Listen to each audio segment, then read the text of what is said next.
What if I told you that one man's rise to power nearly rewrote the fate of the entire world? A failed artist turned ruthless dictator, a leader worshipped like a god, who led millions into the abyss of war. But here's the chilling truth. Hitler's journey wasn't just about power. It was about obsession, deception, and an ending so shocking, history almost refused to believe it. Was he a genius, or the world's greatest madman? And what dark secrets did he hide till his final moments? Stay with us, because the real story of Adolf Hitler is far more disturbing than you've ever been told. Every monster has an origin story. Every dictator was once a child.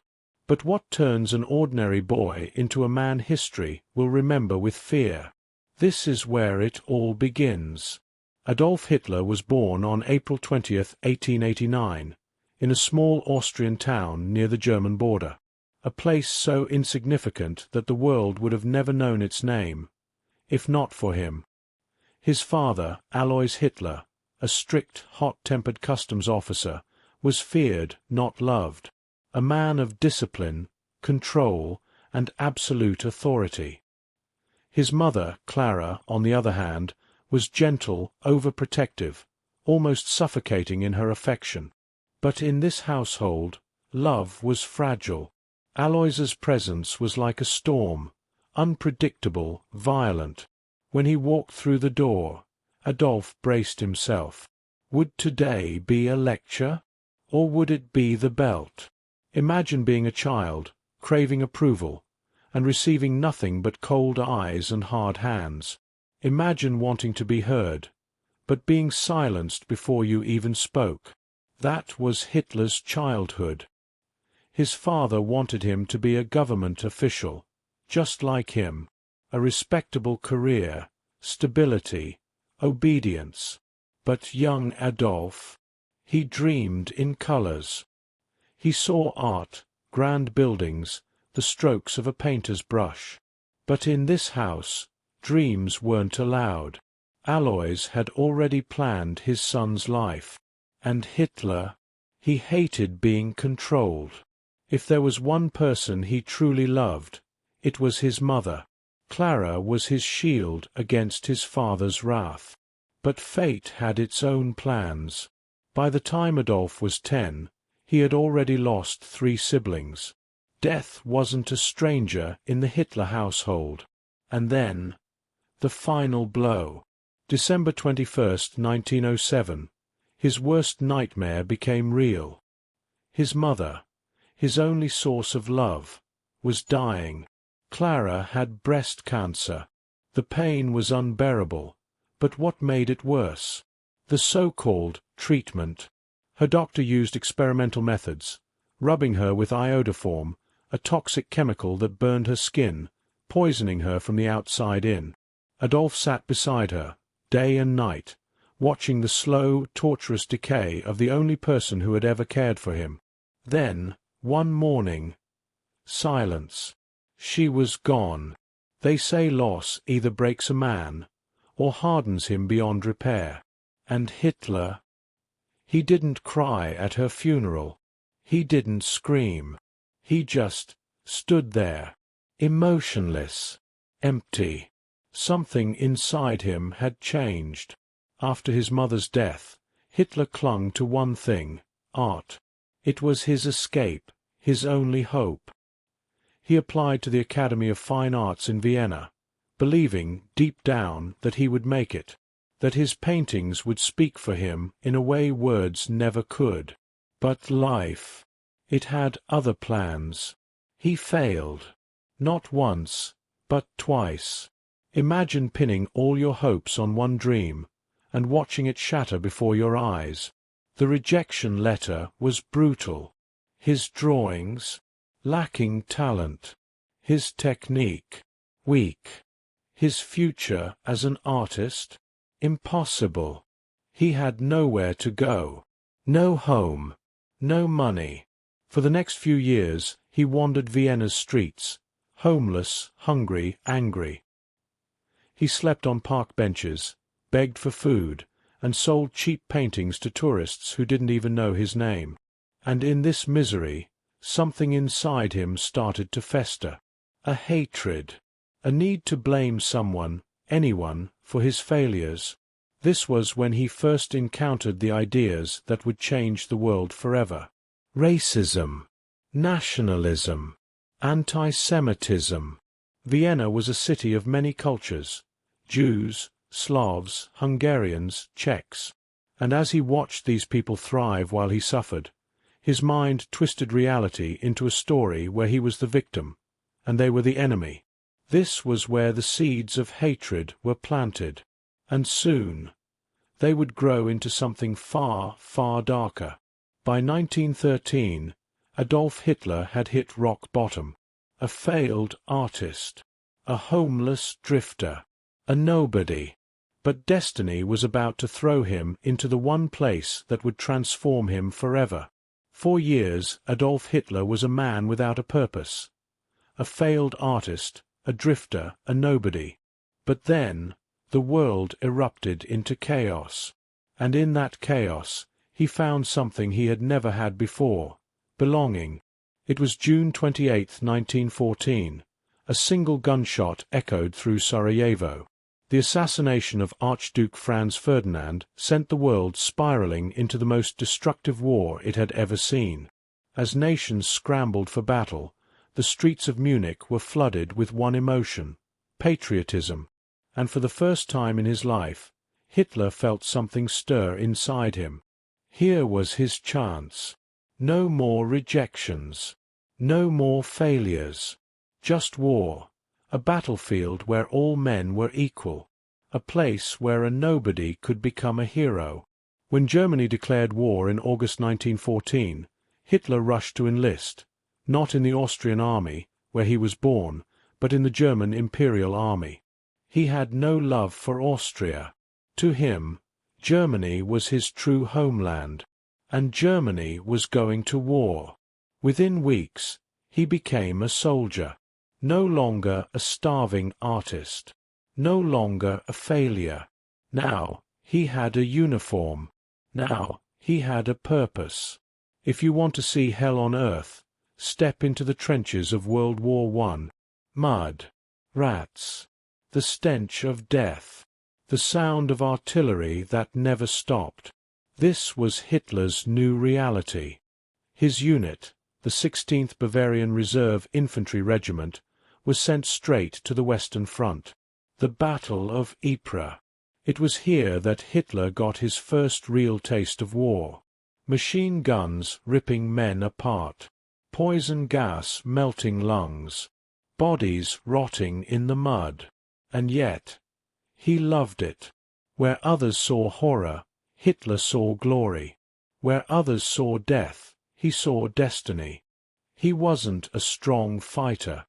He wasn't a natural leader. But he was fanatical, fearless. While others cowered, he volunteered. Messenger duty. The most dangerous job in the trenches, running between the lines, carrying orders under relentless fire. Bullets missed him. Bombs exploded around him. But he never stopped. Soldiers began to talk. This Hitler, he's either the bravest man on the front, or he just doesn't care if he dies. And perhaps he didn't. For 2 years, he survived battles that wiped out entire divisions. He watched friends die in front of him. But then, in October 1916, his luck ran out. A shell explosion during the Battle of the Somme sent shrapnel tearing into his leg. For the first time, he was forced to leave the front. As he lay in a hospital bed, something gnawed at him. Not pain, not fear, but frustration. For the first time, war had rejected him. And he hated it. While recovering, he saw civilians living comfortably, politicians arguing, and, most of all, he saw something that enraged him: anti-war protests. To him, these weren't just protests. These were traitors. People who didn't deserve to call themselves German. And so, the moment he was cleared to return, he went back to the front. In October 1918, just weeks before the war ended, Hitler's fate took another brutal turn. A British gas attack hit his unit. Mustard gas, the deadliest weapon of the war. Soldiers around him screamed, clawing at their throats, their lungs dissolving from the inside. Hitler survived, but he was blinded. In that moment, he had nothing, no sight, no war, no future. And then, the final betrayal came. While he lay in a military hospital, barely able to see, the news arrived. Germany had surrendered. The war was over. But to Hitler, it wasn't just over. It was stolen. The mighty German army, defeated. The empire he worshipped, humiliated. And worst of all, he believed it was an inside job. He became obsessed with a theory, the stab-in-the-back myth. He was convinced that Germany hadn't truly lost. Instead, it had been betrayed. By politicians.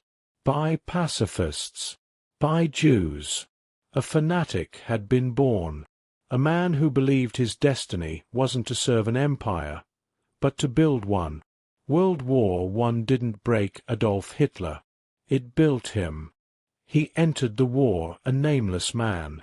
He left it a man with a mission. And now, he was ready to rise. Defeat should have crushed him. But instead, it fueled him. Adolf Hitler was no longer just a soldier. He was a man on a mission to rebuild Germany. On his terms. And for that, he needed power. But power isn't given. It's taken. Germany was unrecognizable, broken, humiliated, bankrupt. The Treaty of Versailles had shattered the empire.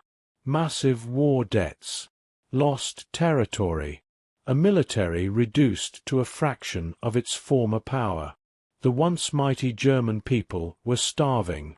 Riots in the streets, violence, political assassinations. And in the shadows, something even more dangerous was growing, resentment. And no one resented Germany's fall more than Adolf Hitler. Blind with rage after the war, he refused to accept the surrender. In his mind, Germany hadn't lost on the battlefield.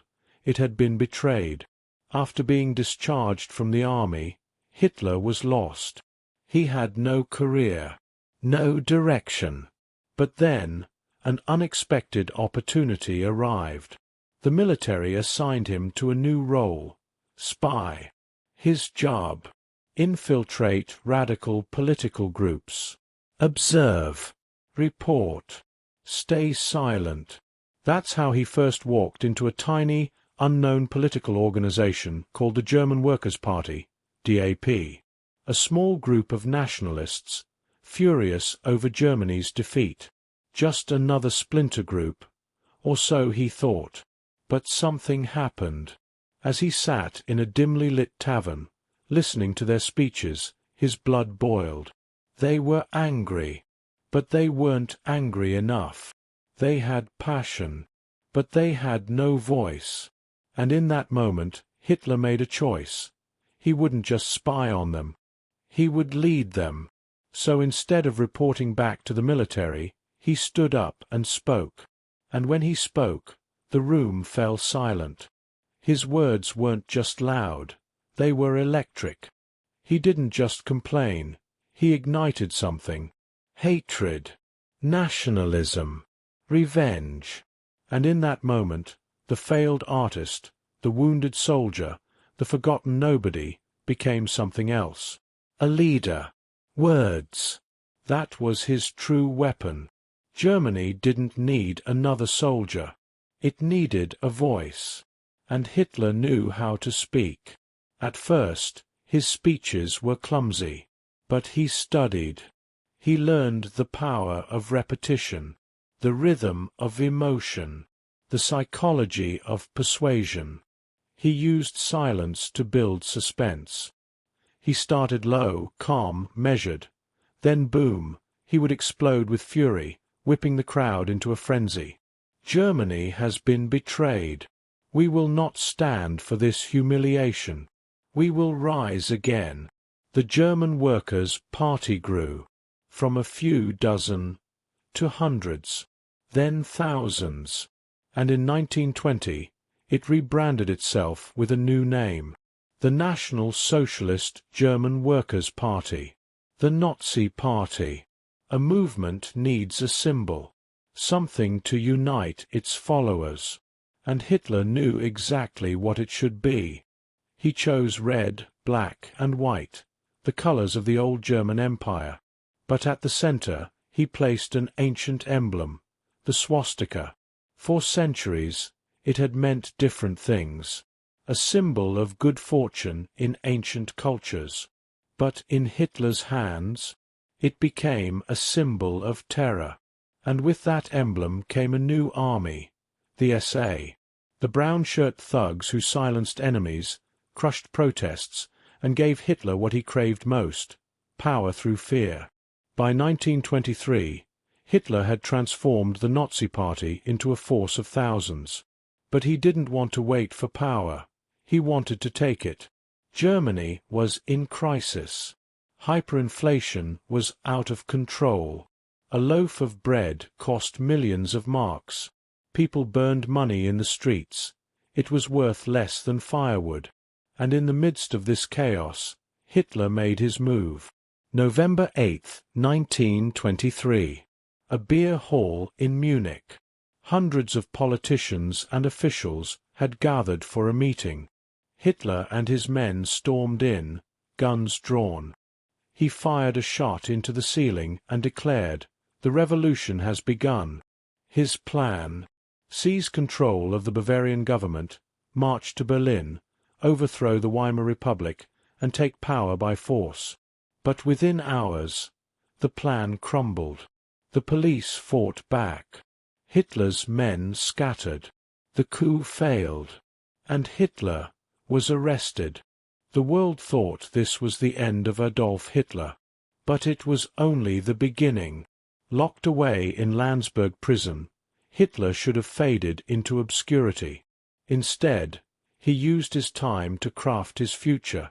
He wrote a book filled with hate, a book that would change the world forever. Its name, Mein Kampf. Inside, he laid out his vision. Germany must rise again. Democracy is weak. Only dictatorship can save the nation. The Jews are to blame for Germany's downfall. It was a manifesto of destruction. And as he wrote, his followers were waiting. The Nazi Party was crushed, but not dead. And when Hitler walked out of prison just 9 months later, he was stronger than ever. He had learned a lesson. Power isn't taken by force. It's taken through the minds of the people. And the next time, he wouldn't fail. He failed once. But failure taught him something crucial. Power wasn't taken through bullets. It was taken through minds. And this time, Adolf Hitler wouldn't make the same mistake. He would rise again, not as a revolutionary, but as a politician. And this time, no one would stop him. Germany had changed since Hitler's release from Landsberg prison in 1924. The country had stabilized. The economy was recovering. The chaos of hyperinflation was over. Studio microphone narrator, measured toe. But stability was Hitler's enemy. Fear and desperation had fueled his rise. Now, people weren't desperate enough. He needed to rebuild the Nazi Party, but not with violence, with politics. So, he did something unexpected. He softened his image. Gone was the wild revolutionary. Now, he presented himself as a serious statesman. He rebuilt his party legally. Instead of trying to overthrow the government, he planned to infiltrate it. He expanded his propaganda machine. Using newspapers, posters, and radio speeches, he spread his message across Germany. And the message was simple. Germany had been betrayed. The Treaty of Versailles was a crime. Democracy was weak. And only he could restore the nation's greatness. But there was one problem. Most Germans weren't listening. Then, disaster struck. And this time, it wasn't just Germany. It was the entire world. October 1929. The Wall Street crash. Banks collapsed. Companies shut down. Millions lost their jobs overnight. Germany, already fragile, was shattered. By 1930, unemployment soared to over 6 million. Families were starving. The government was powerless. And in the darkness, Hitler saw his opportunity. When people are starving, they stop asking questions. They don't care about democracy. They just want someone to blame, someone to promise salvation. Hitler stepped forward with answers. Blame the Jews. They control the banks. They caused this crisis. Blame the communists. They want to destroy Germany. Blame the Weimar government. They are weak, corrupt, and failing the people. And this time, people listened. Words weren't enough. Hitler needed something stronger. He needed an illusion. Enter Joseph Goebbels, the master of propaganda. Goebbels didn't just promote Hitler. He created him. He turned him into a myth. Mass rallies. Tens of thousands packed into stadiums, mesmerized by Hitler's fiery speeches. Posters and films. Every German city was flooded with his image. The savior. The strongman. The only one who could fix Germany. The Nazi salute. A symbol of loyalty, power, and fear. The Nazis pushed a simple message. Germany will be great again. Germany will rise. And millions believed it. Democracy was failing. And in 1930, the people made a choice. The Nazi Party surged in elections, becoming the second largest party in Germany. The government was crumbling, unable to form a stable leadership. By 1932, Hitler ran for president against Paul von Hindenburg, the respected World War I hero. Hitler lost, but barely, and even in defeat, he had won something much bigger: fear. Germany's leaders saw the writing on the wall. The Nazis weren't just a fringe party anymore. They were a movement. And they weren't going away. But Hitler still needed one final step. He needed absolute power. And for that, he needed the old guard to hand it to him. Behind closed doors, Germany's elite debated. They hated Hitler. They saw him as dangerous. But they also saw him as useful. They believed they could control him. A fool. A loudmouth. A puppet they could use to crush communism, and then discard. So on January 30th, 1933, they made a deal. They offered Hitler the position of Chancellor of Germany, a title with limited power. They thought they had outplayed him, but in reality, they had just opened the gates of hell. On January 30th, 1933, Adolf Hitler took office as Chancellor of Germany. The elites believed they could control him. They thought they had tamed a madman. But they had just handed absolute power to a man who would turn Germany into a nightmare. Barely a month into his chancellorship, Germany burned. February 27, 1933. The Reichstag, Germany's parliament building, erupted in flames. A lone communist, Marinus van der Lubbe, was arrested. But Hitler saw something far more valuable than a criminal. He saw an opportunity. The Nazis declared it an attack on Germany itself. A communist plot to overthrow the government. Panic spread. Fear took over. And then Hitler made his move. The Reichstag fire decree was signed. It suspended basic freedoms. No more free speech, no more privacy. The police could arrest anyone without trial. Communists were hunted down. Over 4,000 political enemies were jailed in a single night. The press was silenced. Newspapers were shut down. Radio stations controlled. With one fire, Hitler destroyed democracy in Germany. And the people, they were too afraid to stop him. But Hitler didn't just want emergency powers. He wanted total, legal control. March 23, 1933. The Enabling Act was passed. The Reich government may enact laws without the consent of Parliament. With those few words, Hitler was now a dictator. The German Parliament had voted itself into irrelevance. Hitler's word was now law, and he wasted no time. Trade unions were abolished. No more workers' rights. All political parties were banned. There was only one party now, the Nazi Party. Germany was now under totalitarian rule. No opposition. No resistance.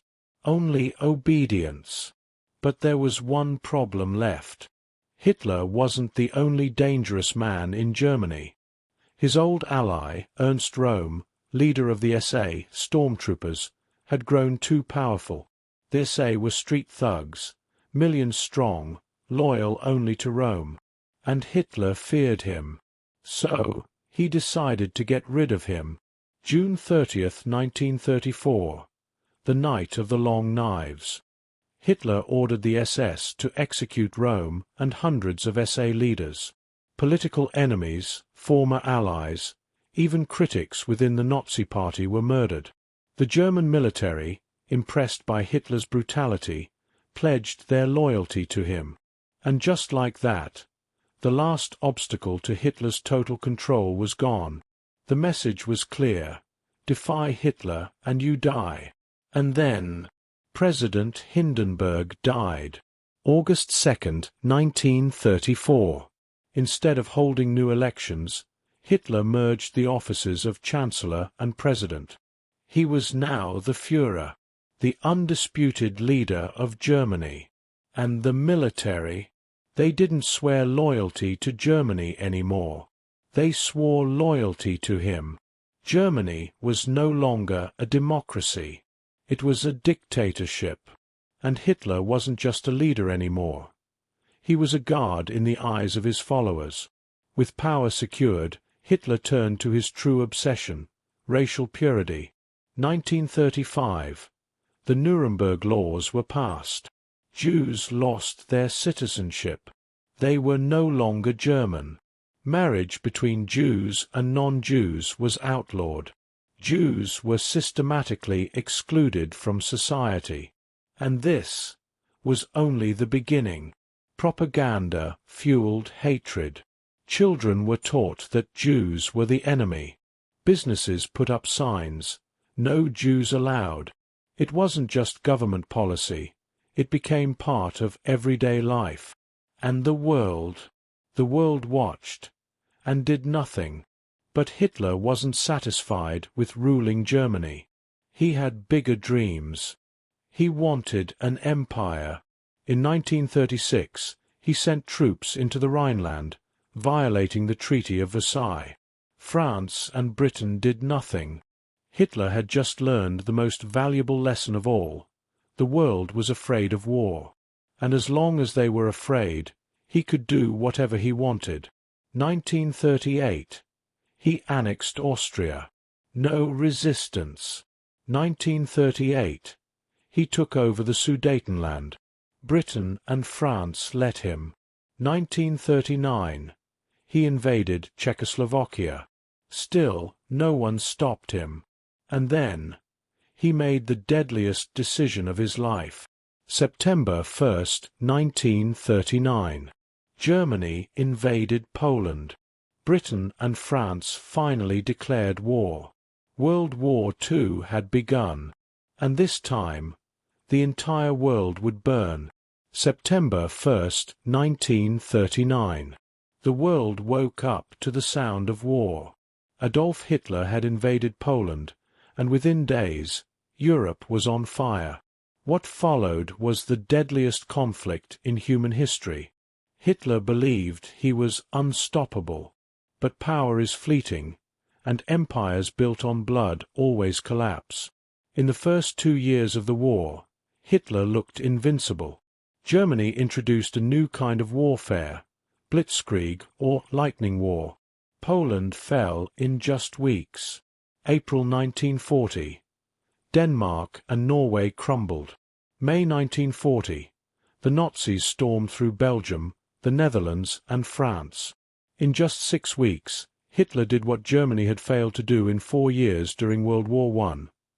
He conquered France. June 22, 1940. Hitler stood in the same railway carriage where Germany had surrendered in World War I. This time, France was on its knees. He had rewritten history. But Hitler wasn't satisfied. Now, his eyes were set on Britain. Hitler thought Britain would fall like the rest. He was wrong. He launched Operation Sea Lion, a full-scale invasion plan. But first, he needed air superiority. The Luftwaffe bombed British cities relentlessly. Thousands died in the Blitz. London burned. But Britain refused to surrender. And then, the RAF, Royal Air Force, struck back. Using advanced radar and superior tactics, British pilots decimated the Luftwaffe. For the first time, Hitler faced defeat.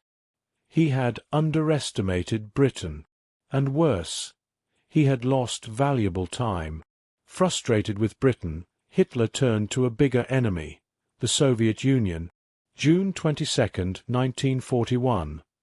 Operation Barbarossa began. 3 million German soldiers stormed into the USSR. Hitler believed he would crush the Soviets in months. He was wrong. Germany's greatest strength, blitzkrieg, became its greatest weakness. As the brutal Russian winter set in, German troops froze, starved, and died by the thousands. And then came Stalingrad. The Soviet Red Army trapped Hitler's forces inside the city. One of the bloodiest battles in history ensued. By February 1943, Germany had lost 800,000 men. Hitler had made the same mistake as Napoleon. He had underestimated Russia. And now, the war was turning against him. As Hitler waged war across Europe, he carried out his most horrifying act, the final solution. The Nazis built death camps, Auschwitz, Treblinka, Sobibor. Over 6 million Jews were murdered. Millions more, Slavs, Romani people, political prisoners, were exterminated. Gas chambers, forced labor, mass executions. The world would never forget. But at the time, few knew what was truly happening behind those barbed wires. By 1944, the tide had turned. Germany was no longer the unstoppable force it once was. June 6, 1944, D-Day. 156,000 Allied troops stormed the beaches of Normandy. German forces were overwhelmed. Paris was liberated within months. Hitler's empire was shrinking. He was running out of men, weapons, and time. By April 1945, Berlin was surrounded. The Red Army was closing in. Hitler was hiding in a bunker, deep beneath the city. April 29th, he married Eva Braun. April 30th, realizing all was lost, he shot himself. May 8, 1945, Germany officially surrendered. World War II in Europe was over. The man who once controlled an empire stretching from the Atlantic to Moscow died alone in a dark bunker, abandoned by the very people who once worshipped him. But was Hitler truly defeated? His physical empire collapsed, but his actions scarred the world forever. The Holocaust became the ultimate symbol of human cruelty. Germany lay in ruins, divided between East and West. The Cold War followed, shaping the next half-century. Adolf Hitler is long gone, but the horrors he unleashed remind us of one eternal truth: evil thrives when good people stay silent. April 1945. The walls of Berlin shook with the sound of artillery. The Red Army was closing in. Deep beneath the ruined city, Adolf Hitler sat in his bunker, paranoid, defeated, and trapped. He had ruled with absolute power, but now the end was near, and in his final moments, the dictator made a shocking decision that would forever seal his fate. By mid-April, Berlin was a battlefield. Soviet forces had surrounded the city. German soldiers, once unstoppable, were now teenagers and old men, fighting a war already lost. The Luftwaffe was crippled. The once mighty German army had been reduced to scattered, desperate units. The city was in flames, civilians hiding in fear. And yet, in the bunker beneath the Reich Chancellery, Hitler refused to surrender. 12 meters underground, Hitler and his closest followers huddled in a concrete tomb. The Führer bunker. Cold, damp, claustrophobic. Here, reality had no place. Hitler still ordered phantom armies that no longer existed. He believed Germany could still be saved. But outside, the truth was undeniable. The Third Reich was collapsing. On April 22nd, for the first time, Hitler admitted defeat. His generals urged him to escape, to flee to the Alps and continue resistance. But he refused. He would not be captured alive. Instead of running, he began planning his own death. As the Soviet troops advanced, Hitler's closest allies abandoned him. Himmler, once his most loyal officer, secretly negotiated with the Allies. Goering, his second-in-command, tried to take over leadership. Hitler saw this as the ultimate betrayal. He was furious, disgusted.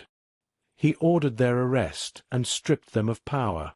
Meanwhile, Joseph Goebbels and his wife Magda made a horrifying decision.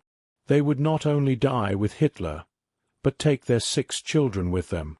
The walls of the bunker were closing in, and Hitler's final day had arrived. April 30th, 3:30 p.m. The Führer bunker was silent. Hitler sat with Eva Braun, now his wife for just one day. They toasted to their final moments. Eva swallowed cyanide first.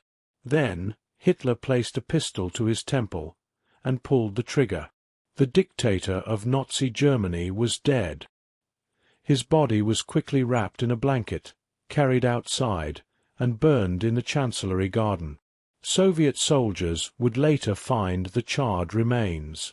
But to this day, theories still swirl. Did Hitler truly die in that bunker? Or did he escape? Some claim he fled to South America. Others believe his death was a cover-up. But one thing is certain: Hitler's empire had fallen. With Hitler gone, the bunker became a house of death. Goebbels and his wife poisoned their 6 children, then took their own lives. Many in Hitler's inner circle committed suicide rather than be captured. Others fled, trying desperately to disappear into the ruins of Germany. And above ground, the Soviet Red Army finally stormed the Reichstag. The swastika was torn down. The war in Europe was over.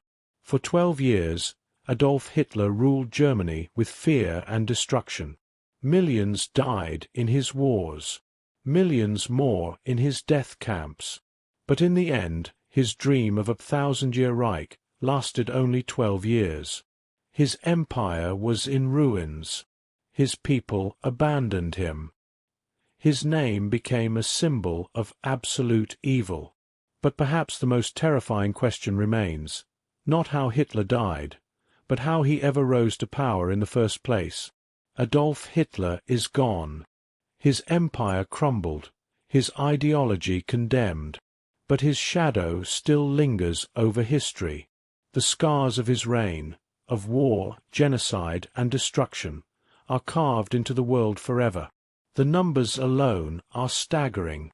Over 60 million people died in World War II. 6 million Jewish men, women, and children were murdered in the Holocaust. Entire cities were reduced to rubble.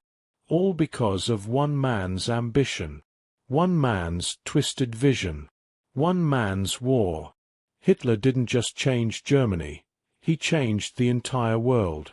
The Cold War was born from the ruins of his war. The United Nations was formed to prevent another Hitler from rising. Germany itself was split in two, divided by a wall of ideology and fear. His impact didn't die with him. It shaped the world we live in today. But how did one man, an outsider, a failed artist, convince an entire country to follow him into madness? Hitler's rise wasn't just about military power. It was psychological. He preyed on fear. He offered false hope. He turned neighbors into enemies. He didn't just use propaganda. He mastered it. And the terrifying truth? His tactics didn't disappear with him. Even today, politicians, leaders, and extremists use the same methods. Divide and rule. Create an enemy. Promise salvation, then demand loyalty. History doesn't just repeat itself. It waits for those who refuse to learn from it. Imagine for a moment, what if Hitler had succeeded? What if the world had fallen under his rule? Would we live in a global dictatorship? Would millions more have been exterminated? Would technology, medicine, even human rights be unrecognizable? We'll never know, because Hitler lost. But the cost of stopping him was nearly unbearable. Adolf Hitler is a name that will never be forgotten, not out of admiration, but as a warning of how easily power can corrupt, a warning of how dangerous blind loyalty can be, a warning of how quickly hate can spread. The question isn't just, who was Hitler? The real question is, could another one rise again? History isn't just words in a book. It's a warning. It's a lesson. And it's up to us to decide what happens next. Hitler is gone, but the ideologies that fueled him, the manipulation, the division, the hatred, still exist today. Police Carlite, what happens if we ignore history? What happens if we let the warning signs go unnoticed? Backhand index pointing right, this isn't just a story. It's a responsibility. What do you think? Could another leader like Hitler ever rise again? Are there warning signs in today's world that we should be paying attention to? Speech balloon comment below and share your thoughts. Your voice matters. Your opinion matters. Let's start a conversation that history will remember. Loudspeaker, if you believe history should never repeat itself, share this video. Let's educate, let's discuss, and let's make sure the past never becomes the future. White heavy check mark, and if you want to uncover more hidden truths, shocking events, and the untold stories of history, subscribe now.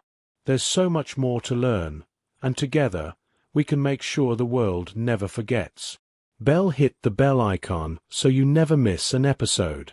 Because history isn't just about the past, it's about the future. The greatest mistake we can make is thinking it could never happen again.